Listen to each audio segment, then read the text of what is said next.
They began as slaves, armed with nothing but machetes and a burning fury. The world told them they were powerless, property less than human.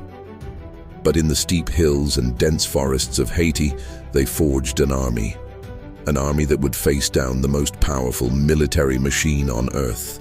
An army that would defeat Napoleon Bonaparte himself and change the course of history forever. These were the Haitian Spartans. Welcome to Silent Warriors Studio. In the year 1791, the French colony of Saint-Domingue, what we now call Haiti, was the jewel of the Caribbean, the richest colony on the planet. Its wealth, built on sugar, coffee, and indigo, was staggering. But this empire of profit was built on a foundation of human suffering, sustained by the brutal labor of 500,000 enslaved Africans.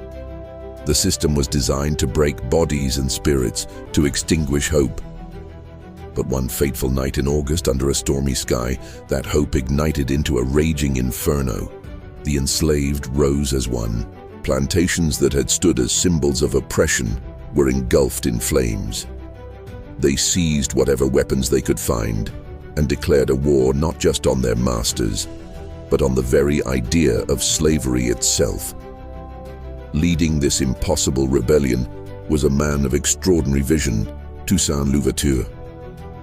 A former slave himself, he possessed a brilliant military and political mind. He had read the works of Roman generals and French philosophers, and he understood that this was not just a fight for survival, but a battle for the soul of humanity. Louverture took the raw, furious energy of the rebellion and molded it into a disciplined, formidable fighting force. He studied the tactics of the French army sent to crush them and turned their own strategies against them. His soldiers learned to fight a new kind of war, a war perfectly suited to their homeland. They used the island's rugged terrain to their advantage, employing guerrilla tactics that baffled their opponents. They would strike from the dense forests like ghosts, inflict devastating blows, and then melt back into the hills before the enemy could even react. The French, the Spanish, and the British all sent armies to reclaim the colony and put down the revolt. And one by one, they all failed, broken by the terrain and the unyielding spirit of Louverture's army.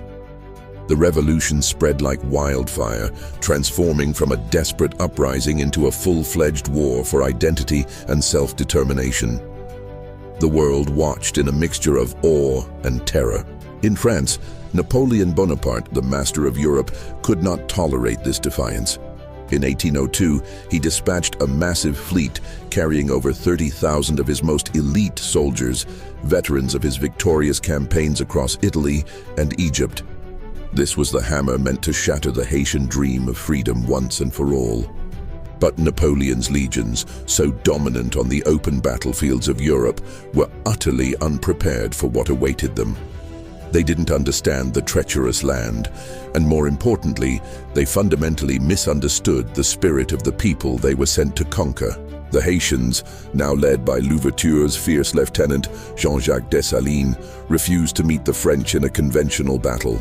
They fought in the mountains, ambushed columns in narrow ravines, and used the cover of night to sow chaos and fear. They turned the jungle itself into a weapon. And then came an even deadlier ally. Yellow fever. The disease swept through the French ranks, decimating soldiers who had no immunity. Fear, disease, and the relentless, unbreakable will of a people fighting for their very existence broke the back of Napoleon's great army. After years of bloodshed and unimaginable sacrifice, on January 1st, 1804, Haiti declared its independence. It became the first nation in history born from a successful slave revolt and the world's first black republic. This victory sent shockwaves across the globe. It was a terrifying prospect for the slave-owning empires of the world, but it was a beacon of hope for the oppressed everywhere. It proved an eternal truth, that courage, unity, and an unyielding will for freedom could break any empire, no matter how powerful.